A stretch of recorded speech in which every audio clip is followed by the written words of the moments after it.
تو ہم تمام دانشور شہری سے یہ کہیں گے کہ سب مل کر عالمی سطح پر اس بات کی اپیل کریں کہ وہ دنیا سے جنگ کو ختم کرے، جنگ کو ختم کرنے کی اپیل کرے۔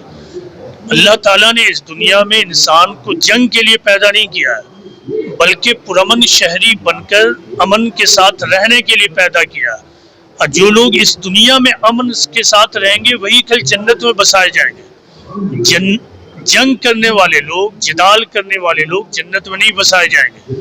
ایک حدیث رسول ہے کہ جنت میں وہ شخص جائے گا جس کا دل چڑیا کے دل کی مانند ہو۔ تو یہی رمضان کا پیغام ہے کہ ہم سب اپنے آپ کو پرامن شہری بنائیں، پیسفل شہری بنائیں اور دنیا کو پرامن جگہ بنائیں۔ یہی میرا پیغام ہے۔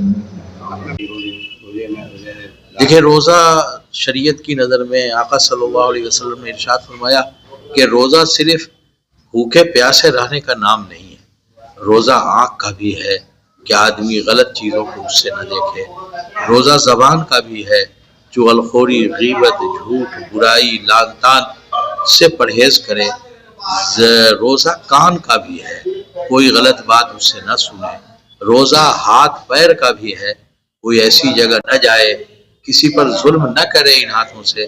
یہ سب روزہ جب ہوتا ہے، ملتا ہے، تب جا کر کے روزہ مکمل ہوتا ہے۔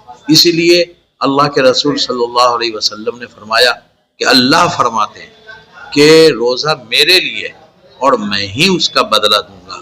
یعنی اللہ جانتا ہے کہ آپ نے روزہ کیسا رکھا، صرف بھوکے پیاسے رہے یا نماز کی بھی پابندی کی، زبان کا بھی روزہ رکھا، آنکھ کا بھی روزہ رکھا، کان کا بھی روزہ رکھا، ہاتھ پاؤں کا بھی روزہ رکھا، یہ کوئی دوسرا نہیں جان سکتا، یہ اللہ جانتا ہے۔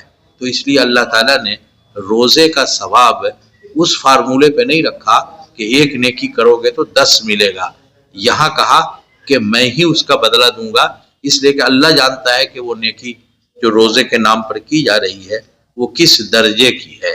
تو اس کا پورا خیال رکھنا چاہیے۔ کوئی اگر جھگڑا کرنے لگے تو اس سے کہنا چاہیے کہ میرا روزہ ہے، تم جو ہے میں تم سے جھگڑا نہیں کر سکتا۔ تو اس طریقے سے گناہوں سے بچا جا سکتا ہے، برے کاموں سے بچنا چاہیے، اور تمام برائیاں جن کو سب لوگ جانتے ہیں کہ یہ سب برائی ہے تو ان سے پورا طور پر احتیاط کرنا چاہیے، بچنا چاہیے، تاکہ روزہ ہمارا مکمل ہو اور اللہ ہمیں پورا اجر اور پوری مزدوری روزے کی دیں۔ بعض لوگ غفلت کا عشرہ ہوتا ہے، خریداری میں پورا وقت گزر جاتا ہے، اس لیے گزارش ہے کہ تیسرے عشرے میں خاص طور پر چونکہ آخری وقت کا اعتبار ہوتا ہے، لہٰذا اس میں اعتکاف کرنے کا اگر اللہ موقع عطا فرمائے تو اعتکاف ضرور کریں، سنت موقعہ ہے۔ اور تراویح جن حضرات کی مکمل ہو جائے تو یہ نہ سمجھیں کہ تراویح کی چھٹی ہو گئی ہے، نہیں، قرآن مجید پورا ہوا ہے آپ کا نا۔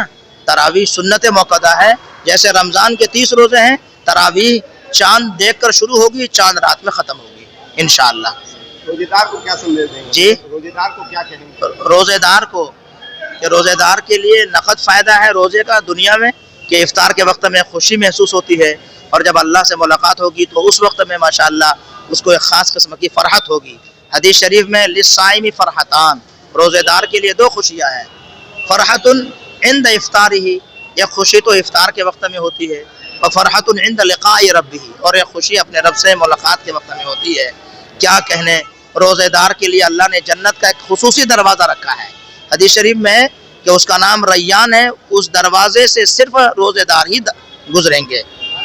اس لیے روزہ ہر حال میں رکھنا چاہیے، کوئی بہت عذر ہو، چھوٹ جائے، قضا ہو جائے تو بعد میں قضا کریں۔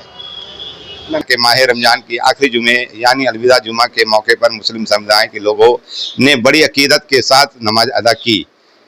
پٹنہ کے حج بھون سمیت شہر کے وبھن مسجدوں میں بڑی سنکھیا میں روزے دار نماز کے لیے جٹے۔ نماز کے بعد لوگوں نے دیش اور دنیا میں امن، چین اور بھائی چارے کی دعا مانگی۔ الوداع جمعہ کو لے کر مسجدوں میں خاص رونق دیکھنے کو ملی، اور عبادت کے اس موقع پر لوگوں نے رمضان کی برکتوں کے لیے اللہ کا شکر ادا کیا۔